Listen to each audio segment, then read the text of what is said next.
So let's create our first Google campaign. Google search, Google AdWords, and it's going to come up on the search results.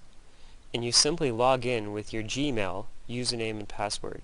If you don't have a Gmail, then you're going to have to create an account. But either way, after you've signed in or created an account, you're going to end up at the home screen of Google AdWords. Now, yours is going to look a little different than mine because I'm actually using mine. And so no matter what, you'll see all these tabs along the top. See the one that says Campaigns? You're going to want to click that because that's where we start. Now, again, my screen's going to look a little different because I have all these different campaigns that I've run. However, you will see a new campaign button, so we're going to click that. Of the options it shows you, Search Network Only is the one that I want you to choose. The other ones are going to increase your cost and they're going to bring you a lower quality. So we want high quality, low cost, and that's Search Network Only. This is people who go to a search engine and type in the words that you want to connect with.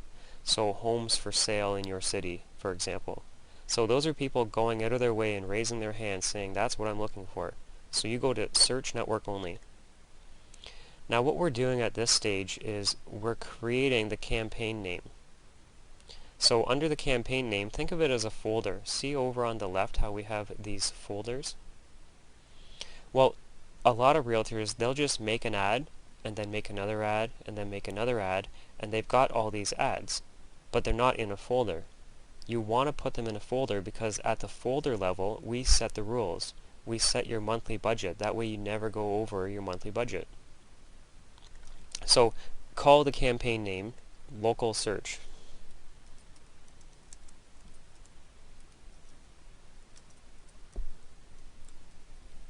And then what's going to happen is you're going to get a folder over on the left, and then in the future, after this video, we're going to start putting ads in it. So you're going to say Local Search, make sure that it's on Search Network Only, and everything else you can leave as is. So scroll down, and we're going to pick our targeting. So at the folder level, we're going to say people in my country. No, that's too many people. So you're going to check Let Me Choose, and you can simply type in the name of the city you work. However, don't just do it from this box. I want you to do it from the advanced search, and you're going to see on a map exactly what you're targeting. So if you work multiple cities, you simply type in that city, or those cities. So Oshawa, Whitby, Pickering, Ajax, and Bowmanville. So now on the map, when I zoom out, you can see the different pockets that I'm targeting. So if I worked in Durham region, that's what I would target, including Curtis as well, and then hit Done. So now I have all that done. So if you work different cities, you can type them in. However, if you work one big city, I'm going to remove all that. Most realtors would just type in Toronto. Well, let me show you what's going to happen. If you type in Toronto, and you only do that city, and hit the Add button, see how big the map is that Google has for Toronto? Well, if you work in this part of Toronto, you really don't care if the people up in this part of Toronto are searching real estate for sale because you're not going to drive that distance, most of you anyways.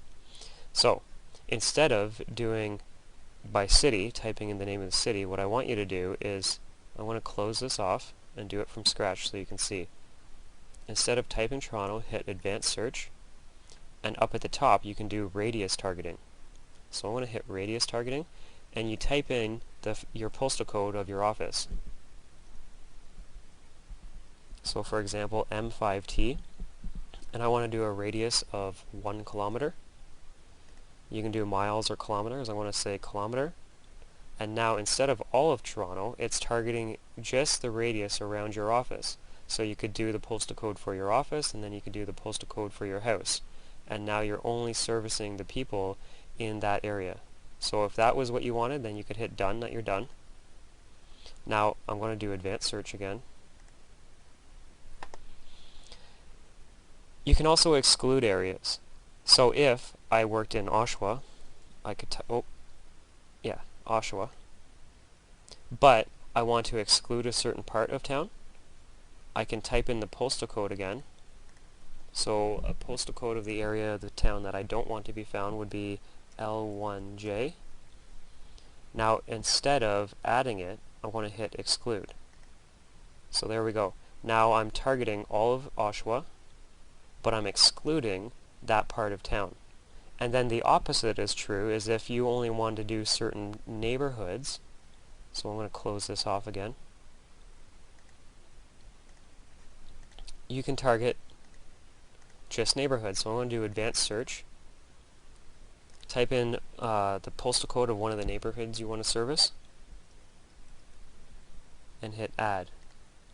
And then you just keep doing that. Type in each postal code that you want to service. So if this was a geographic farm here, and then you have another one over here, you can target just the geographic farms and not everybody. So however you want to do your targeting, just know all your future ads within this campaign will only appear when a person is at a computer within these different zones. So another way of finding all the postal codes is type in one of them. So I typed in M5T. When I hit nearby, it's going to give me some options that are nearby. So I could add this one, and I could add this one, and this one, and this one, and you can see how now I'm only targeting this part of Toronto as opposed to all the other parts of Toronto.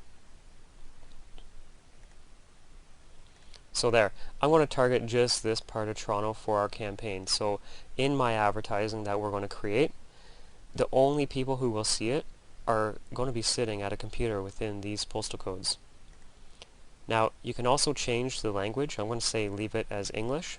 However, if you created a campaign not targeting your postal codes in the city that you work, but other countries for people who are relocating to your city, you can type in that country and then change the language to their language. For anybody who types in anything to do with relocating to Toronto, relocation service Toronto, all those types of keywords. But for now we're going to keep it local because this is going to be the most benefit to everybody. So leave that as English. Now it's going to say, what's your default bid? So that's per click. So what are you willing to spend up to per click? A good rule of thumb is $2 per click depending on the city. There's some cities where it's $5 per click, $10, it's crazy. But anyways, for average across the board, $2 per click is a good starting point. And that doesn't mean that's what you're going to be spending. You're going to be spending less than that. But you're willing to pay up to $2 per click. And then budget. It says, what are you willing to spend per day? So how do you know what you're going to spend per day? Open up a calculator. And you already know what you want to spend per month. So let's say you want to spend $300 per month. $300 divided by 31 days of the month equals $9.67. So your daily budget is $9.67. So what's going to happen is in these campaigns that we have right here, the ad groups, say for example house values cost $1 per click, and we set our budget at $9.67. Well, if it's $1 per click and we get 9 or 10 clicks, then the folder is going to shut off today and then turn back on tomorrow. So even though house values got $9 or $10 worth of clicks and maybe the Oshawa one didn't get any, it's going to turn off as well because they're all in this folder, and what we're doing is we're setting the folder level. So this is going to safeguard you from overspending. So now you know what you're willing to spend per day, and hit save and continue. So I'm going to stop the video here because you've created the folder, and now what we're going to do is we're going to create the different ads. So the next video is going to show you creating the ads. So leave this screen up if this is where you are, but the next video I'm going to make is showing you how to carry on.